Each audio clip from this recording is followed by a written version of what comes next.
पुरी मला सांगा, नागरिक शास्त्राविषयी तुम्हाला काय म्हणायचं आहे? अत्यंत महत्त्वाचा प्रश्न विचारलेला आहे. माझं तर म्हणणं असं आहे की आपल्या देशामध्ये प्रत्येक नागरिकांनी शास्त्रज्ञ झालं पाहिजे. शास्त्र हा म्हणजे काय ते प्रत्येक माणसं आपण सायन्सकडे बघतो किंवा गणिताकडे बघतो किंवा वकील इंजिनियरकडे बघतो, पण आपण शास्त्रज्ञ झालं पाहिजे. आता मी परवा अमेरिकेमध्ये जाऊन आलो, तिकडे आपले कितीतरी पोरं शास्त्रज्ञ आहे. एकाच बिल्डिंगमध्ये सगळे पोरं राहतात. तुम्हाला कसं कळलं की आपली सगळी मंडळी एकाच बिल्डिंग मध्ये राहत आहेत? तिकडे बाहेर चड्ड्यामध्ये वाळू घातल्या होत्या ना. एवढा मोकळं जागलं कोण राहते हो? मग राहते.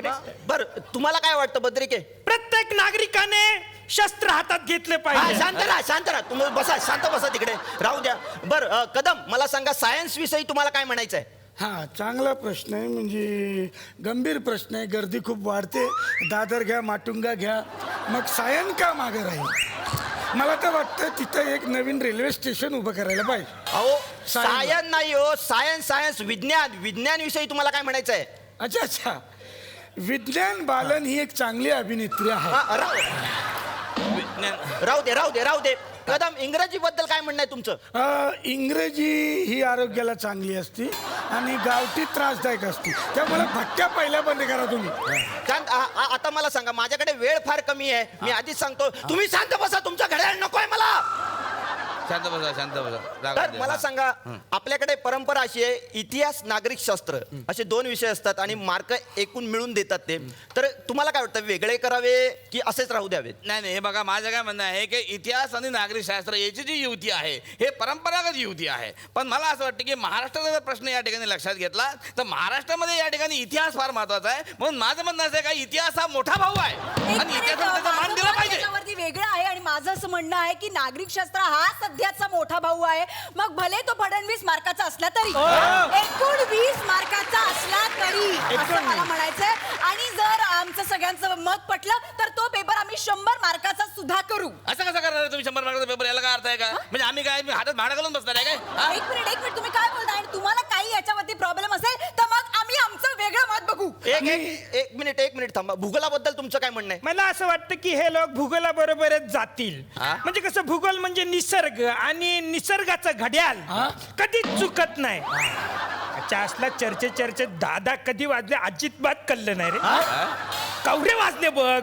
तुम्ही का बसा, तुम्हाला काय येते त्यामध्ये चर्चा करता फालतू? मग इकडे आम्ही बोलून राहिलो, काही तुम्ही अक्कल नाही? तुम्ही जरा माझ्याबरोबर नीट बोला, तुम्हाला सांगतो. काय नीट बोला? काय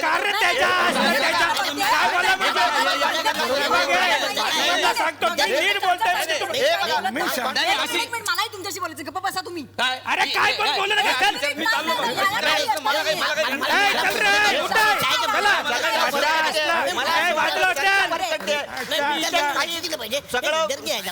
माझ्या स्टुडिओ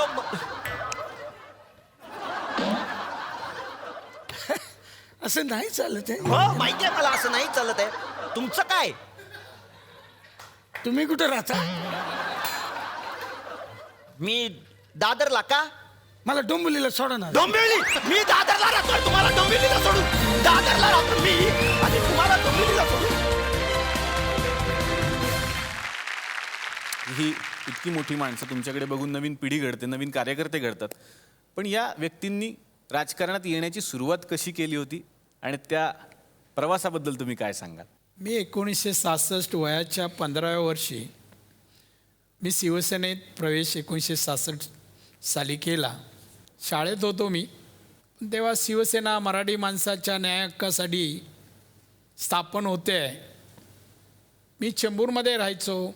मराठी जेमतेम 15 ते 18% आमच्या कॉलनीत राहत होते. त्यामुळे एक मराठी माणसं आणि त्यांची संघटना होते याची उत्सुकता मराठी माणसांमध्ये होती. आणि मग त्यावेळेला कॉलनीतली सगळी मुलं तरुण परब क्लासेसमध्ये जाऊन 2 रुपयाची रसीद फाडत होते. आता मला माहीत होतं मी 15 वर्षाचा आहे, मला काय मेंबर करून घेणार नाही. म्हणून मी न जाता माझ्या मित्राला माझ्या नावाने पाठवलं आणि असा सभासद झालो मी 1966 साली.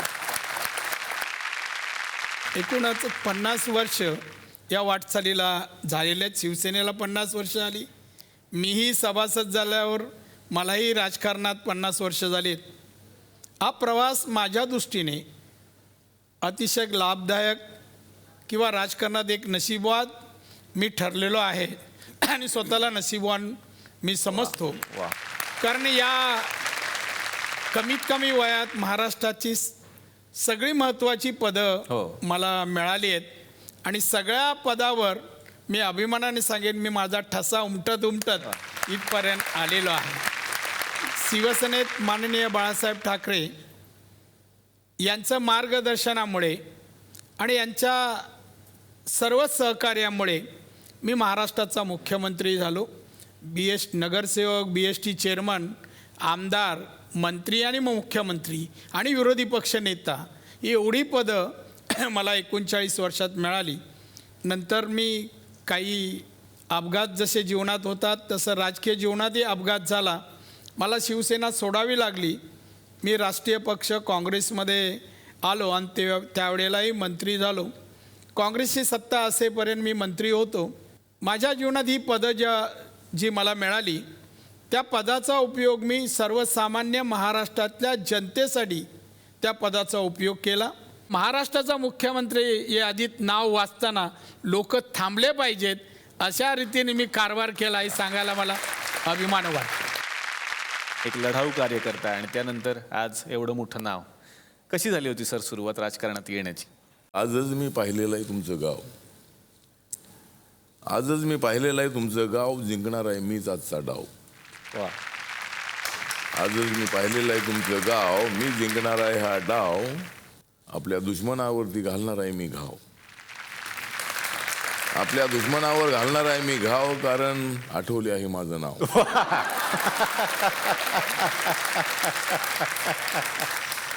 तर प्रवास जो आहे तो ज्याप्रमाणे नारायण राणे यांनी सांगितलं की ते शिवसेनेमधून ते मुख्यमंत्री पदापर्यंत पोचलेले आहेत. पण मला काही मुख्यमंत्री पदापर्यंत पोचता आले नाही आहे. परंतु मी एवढंच सांगतो की मी आंबेडकरी चळवळीमधला एक सर्वसामान्य कार्यकर्ता आहे. गावागावातल्या कार्यकर्त्याशी संवाद साधणं, गावागावामधल्या माणसांना जोडण्याचं काम करणं, दलित असो की नॉन दलित असो, दलित असो की सवर्ण असो, हिंदू असो की मुस्लिम असो, या सर्वांना जोडण्याची जी भूमिका बाबासाहेब आंबेडकरांनी भारतीय संविधानामध्ये मांडलेली आहे त्या संविधानातला भारत उभा करण्याचं ध्येय मनामध्ये ठेवून मी काम करणारा एक सर्वसामान्य कार्यकर्ता आहे. पदं जी असतात ती पदं मिळतात. मी तसं 3 वेळेला लोकसभेचा खासदार होतो. त्यामुळं आता माझा प्रवास चाललेला आहे. आता मी पूर्वी काँग्रेसबरोबर होतो, राष्ट्रवादीबरोबर होतो, आता भाजप शिवसेनेसोबत आहे. आता नारायण राणेंना काय मुख्यमंत्रीपद मिळेल असं वाटलं होतं पण ते काही मिळालं नाही. वास्तविक त्यांना मिळायला पाहिजे होतं मुख्यमंत्रीपद. म्हणजे काँग्रेस पक्षामध्ये ते आल्यानंतर त्यांना मुख्यमंत्रीपद मिळायला पाहिजे होतं. तुम्हालाही मुख्यमंत्रीपद मिळायला पाहिजे होतं आणि मग मला सुद्धा मंत्रिपद मिळायला पाहिजे होतं. म्हणजे नारायण राणे आहेत माझे मित्र कारण आम्ही दोघांनी रंगवलेलं आहे चित्र पूर्वी.